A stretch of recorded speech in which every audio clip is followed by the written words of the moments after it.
ಪ್ರಿಯರೇ, ದೇವರು ಒಳ್ಳೆಯವರು, ಒಳ್ಳೆಯದನ್ನೇ ಮಾಡುವವರಾಗಿದ್ದಾರೆ. ಯೇಸು ನಮ್ಮನ್ನು ಉನ್ನತದ ಕಡೆಗೆ ನಡೆಸುವುದಕ್ಕೆ ಈ ಲೋಕಕ್ಕೆ ಕಲ್ವರಿ ಶಿಲುಬೆ ಮೇಲೆ ಅವರೇ ಬಲಿಯಾದರು. ಪ್ರಿಯರೇ, ಬಲಿಯಾದರು. ಅದು ಮೌನವಾಗಿ ಅವರು ತಮ್ಮನ್ನು ತಾವು ದೇಹವನ್ನು ಜಜ್ಜಿಕೊಂಡರು.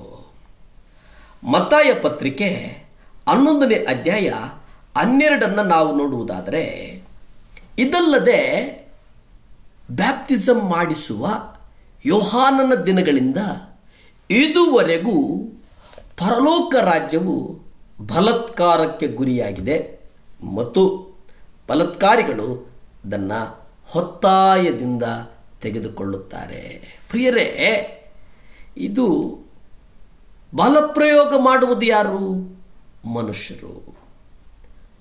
ಬಲಪ್ರಯೋಗ ಮಾಡಿಸುವರು ಮಾತ್ರ ಪರಲೋಕದವನ್ನು ಸ್ವಾಧೀನ ಮಾಡಿಕೊಳ್ತಾರೆ ಅನ್ನುವುದನ್ನು ನಾವು ಇಲ್ಲಿ ನೋಡ್ತೇವೆ. ಅಂದರೆ ದೇವರ ಆಜ್ಞೆಗಳಿಗೆ ವಿಧೇಯರಾಗಲು ಅಡ್ಡಿಯಾಗಿರುವ ನಮ್ಮೊಳಗಿಡತಕ್ಕಂಥ ಪ್ರತಿಯೊಂದು ಸಂಗತಿಯನ್ನು ಬಲಾತ್ಕಾರವಾಗಿ ಕಿತ್ತು ಹಾಕಬೇಕು.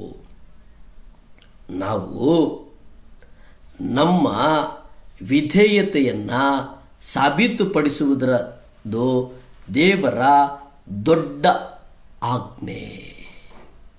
ದೇವರ ದೊಡ್ಡ ಆಜ್ಞೆಗಳನ್ನು ಪಾಲಿಸುವುದರಲ್ಲಿ ಮೂಲಕವಲ್ಲ, ಯೇಸು ಹೇಳಿರ್ತಕ್ಕಂಥ ಪ್ರಕಾರ ಯಾರು ಕನಿಷ್ಠವಾದಂಥ, ಅಂದರೆ ಒಂದು ಚಿಕ್ಕ ಆಜ್ಞೆಗಳನ್ನು ಪಾಲಿಸುತ್ತಾನೋ ಮತ್ತು ಅವುಗಳನ್ನು ಪಾಲಿಸುವುದಕ್ಕೆ ಇತರರಿಗೆ ಕಲಿಸುತ್ತಾನೋ, ಇದು ಬಹಳ ಮುಖ್ಯ.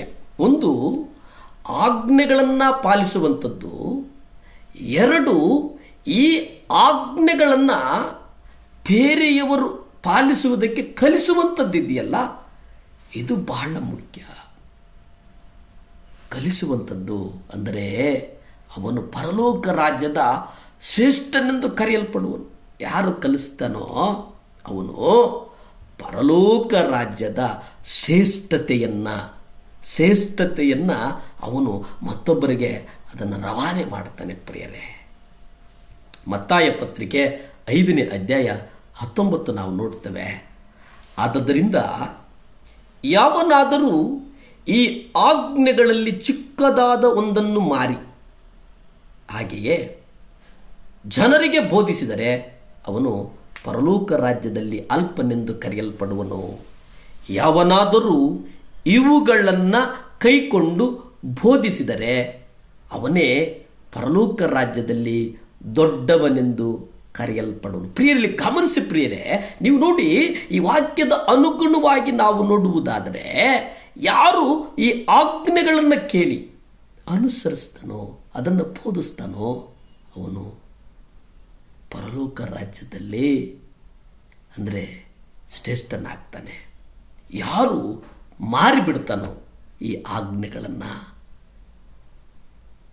ಅವನು ಪರಲೋಕದಲ್ಲಿ ಅಲ್ಪನೆಂದು ಕರೆಯಲ್ಪಡ್ತಾನೆ, ಅಲ್ಪನಾಗ್ತಾನೆ. ಪ್ರಿಯರೇ, ಆದರೆ ಇಲ್ಲಿ ಪರಲೋಕ ರಾಜ್ಯದಲ್ಲಿ ದೊಡ್ಡವನೆಂದು ಕರೆಯಲ್ಪಡುವವನು ಯಾನಂತಂದರೆ ಅವನು ಅದನ್ನು ಬೋಧಿಸುವುದರೆ, ನಡೆಸಿದರೆ ಅವನು ಉನ್ನತಕ್ಕೆ ನಡೆಸ್ತಾನೆ. ಇದು ವಿಧೇಯತೆಯನ್ನು ಪರೀಕ್ಷಿಸಲ್ಪಡುವಂಥದ್ದು. ನಮ್ಮ ವಿಧೇಯತೆ ಅಂದರೆ ಪರೀಕ್ಷಿಸುವುದರ ಮೂಲಕವಲ್ಲ. ತಾಯಿ ಯಾವುದೋ ಕೆಲಸದಲ್ಲಿ ಸಹಾಯಕ್ಕಾಗಿ ಅವನನ್ನು ಕರೆದಾಗ ಅವನಿಗೆ ಆಟದ ಮನಸ್ಸಿದ್ದರೂ ಅವನು ಬಂದು ಸಹಾಯ ಮಾಡ್ತಾನಲ್ಲ, ಅದು ಈ ಅವಿಧೇಯತೆ ಎಂಬುದಲ್ಲ, ಅದು ವಿಧೇಯತೆ. ಅವನ ಆಟವನ್ನು ಬಿಟ್ಟು ತಾಯಿಯ ಮಾತಿಗೆ ಕೇಳುವಂಥದ್ದಿದೆಯಲ್ಲ, ಅದು ವಿಧೇಯತೆ. ಪ್ರಿಯರೇ, ದೇವರು ನಿಮ್ಮನ್ನು ಆಶೀರ್ವದಿಸಲಿ. ಪ್ರಾರ್ಥಿಸಿಕೊಳ್ಳೋಣ. ಭೂಮಿ ಆಕಾಶಗಳನ್ನು ಉಂಟು ಮಾಡಿದಂಥ ಸರ್ವಶಕ್ತನಾದಂಥ ದೇವರೇ, ಸ್ತೋತ್ರಪ್ಪ. ಈ ಮುಂಜಾನೆಯ ಸಮಯದಲ್ಲಿ ನೀವು ಪ್ರಾರ್ಥಿಸಲು ಕೊಟ್ಟಂಥ ಅವಕಾಶಕ್ಕಾಗಿ ವಂದಿಸ್ತೇನೆ ದೇವರೇ. ಆಸ್ಪತ್ರೆಗಳನ್ನು ನೆನಪು ಮಾಡಿಕೊ ಸ್ವಾಮಿ. ನಿಮ್ಮ ರಕ್ತದಿಂದ ದೇವರೇ ಸೂಪರ್ ನ್ಯಾಚುರಲ್ ಹೀಲಿಂಗ್ಸ್ ಬರಲಿ ಸ್ವಾಮಿ. ಪರಿಸರ ನಾಚಿಸುವಂಥ ಒಂದು ಹೀಲಿಂಗ್ಸ್ ಬರಲಿ ಸ್ವಾಮಿ. ಸಹಾಯ ಮಾಡಪ್ಪ. ನಿಮ್ಮ ರಕ್ತ ಚೆಲ್ಲಲ್ಪಡಲಿ ದೇವರೇ. 7 ಲ್ಯಾಂಪ್ ಚಾನಲ್ ಜಗತ್ತಿನ ಮೂಲೆ ಮೂಲೆಗೂ ಹೋಗಲಿ ಸ್ವಾಮಿ. ಆಶೀರ್ವದಿಸು, ಬಲಪಡಿಸು, ಸ್ಥಿರಪಡಿಸು. ಯೇಸುವಿನ ನಾಮದಲ್ಲಿ ಬೇಡ್ತೇನೆ ತಂದೆ, ಆಮೇನ್.